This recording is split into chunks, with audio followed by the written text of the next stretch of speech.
ಹೇಳ್ಬಿಡ್ಲಾ?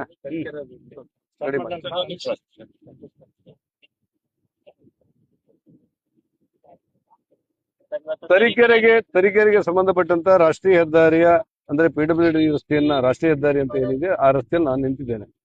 ನಾನು ಮತ್ತು ನಮ್ಮೆಲ್ಲ ಮುಖಂಡರ ಜೊತೆ ಇಲ್ಲಿ ಬಂದಾಗ ಸಾರ್ವಜನಿಕರ ದೂರುಗಳೇನಿದೆ ಅಂತ ಹೇಳಿದ್ರೆ, ರಾಷ್ಟ್ರೀಯ ಹೆದ್ದಾರಿಗೆ ಸಂಬಂಧಪಟ್ಟಂತ NH ಹಣವನ್ನ 4,31,00,000 PWD ಮೂಲಕ ಮಾಡಲಾಗಿದೆ ಈ ಕಾಮಗಾರಿ. PWD ಅವರು ಮಾಡಿರುವಂತಹ ಕಾಮಗಾರಿ ಅತ್ಯಂತ ಕಳಪೆ ಆದ್ರಿಂದ 2 ತಿಂಗಳಲ್ಲಿ ಎಲ್ಲ ಹೊಂಡ ಬಿದ್ದು ಬಿಟ್ಟಿದೆ ರಾಷ್ಟ್ರೀಯ ಹೆದ್ದಾರಿ. ಈ ಹಿನ್ನೆಲೆಯಲ್ಲಿ ಅವ್ರ ಮೇಲೆ ಕ್ರಮ ಕೈಗೊಳ್ಳಬೇಕು ಅಂತ ಹೇಳಿ ಸಾರ್ವಜನಿಕರ ದೂರಿನ ಹಿನ್ನೆಲೆಯಲ್ಲಿ ನಾನು ಇವತ್ತು ಬಂದಾಗ ನಿಜಕ್ಕೂ ಅತ್ಯಂತ ನೋವಿನ ಸಂಗತಿ ಅಂದ್ರೆ 4,31,00,000 ರೂಪಾಯಿಯನ್ನ ರಾಷ್ಟ್ರೀಯ ಹೆದ್ದಾರಿ ವಿಭಾಗದವರು PWDಗೆ ಹಣ ವರ್ಗಾವಣೆ ಮಾಡಿದ್ದಾರೆ. PWD ಮೂಲಕ ಇಲ್ಲಿ ಕಾಮಗಾರಿ ಆಗ್ತಾ ಇದೆ. ಯಾವ ಕಾಮಗಾರಿ ಗುಣಮಟ್ಟದಾಗಬೇಕಾಗಿತ್ತೋ 4-5 ವರ್ಷಗಳ ಕಾಲ ಬಾಳಿಕೆ ಬರಬೇಕಾಗಿತ್ತೋ 2 ತಿಂಗಳಲ್ಲಿ ಈ ರಸ್ತೆ ಈ ರೀತಿ ಹೊಂಡ ಬಿದ್ದಿರುವಂತದ್ದು ಸಾರ್ವಜನಿಕರ ಆಕ್ರೋಶಕ್ಕೆ ಕಾರಣ ಆಗಿದೆ. ಆ ಹಿನ್ನೆಲೆಯಲ್ಲಿ ನಾನು ತಕ್ಷಣ ರಾಷ್ಟ್ರೀಯ ಹೆದ್ದಾರಿ ಇಲಾಖೆಗೆ ಪತ್ರ ಬರೀ